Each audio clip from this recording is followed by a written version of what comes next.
This is Kathryn Bernardo.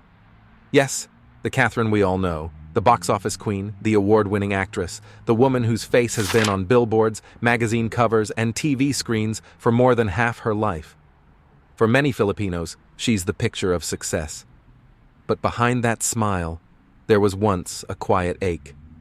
Not the kind you scream about, the kind you learn to live with, the kind you bury under work, applause, and endless commitments. Growing up in the public eye isn't easy. Kathryn started in showbiz at just 7 years old. She was always the good girl, the professional, the role model. But with that came pressure. Pressure to be perfect, pressure to please, pressure to always say the right thing. And as her career soared, so did the expectations. There were days she'd be on set for hours, sometimes with barely any sleep, giving everything to a role, and going home feeling empty. Fame can be blinding.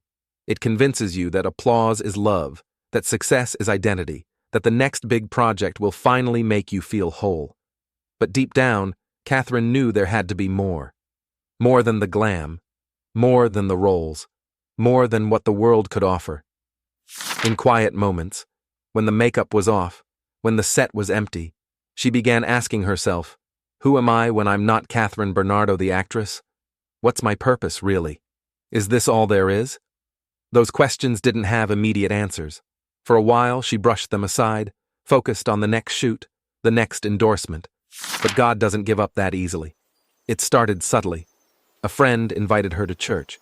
Not the formal kind she grew up knowing, but a small gathering, warm, raw, honest. There were no bright lights, no cameras, just people, broken and hopeful, singing songs that felt strangely personal. She didn't expect to cry, but she did. Something stirred. Still, faith wasn't an overnight switch. Kathryn had doubts. She wrestled with questions about her past, her decisions, her worth. Could God really love someone who'd drifted so far from him? Could he really fill the void success never touched?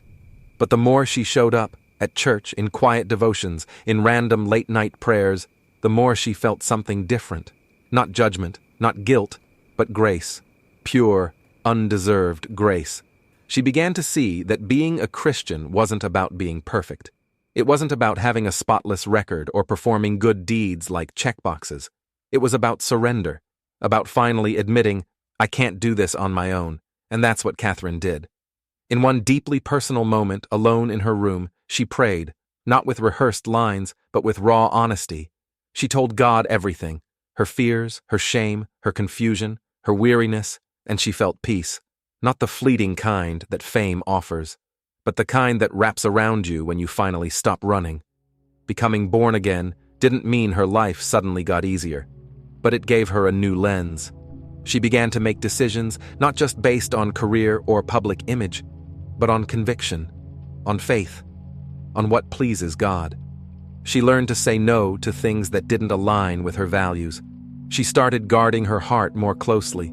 She leaned on a spiritual community that helped her grow. She discovered the beauty of worship, of prayer, of just being still with God. And maybe that's the biggest miracle, learning to be still in a world that tells you to keep performing. Today, Kathryn isn't just the actress we admire on screen. She's a woman learning to walk with God day by day. She's still growing, still stumbling at times, but now she knows where to turn. Her success is no longer her identity. Jesus is. Her story reminds us that even the most admired lives can feel empty without God. That no amount of fame, fortune, or applause can fill the space only He was meant to occupy. And that it's never too late to come home. So maybe this is for you too. Maybe you've been busy performing, at work, in your family, even in your faith. Maybe you've been chasing love, purpose, or peace in all the wrong places. Maybe, like Kathryn, you've been smiling on the outside while quietly aching on the inside. But what if God's been calling you back this whole time? What if He's not waiting for you to have it all together, but simply to show up? Honestly? Broken? Ready? You don't have to be in a church to talk to Him.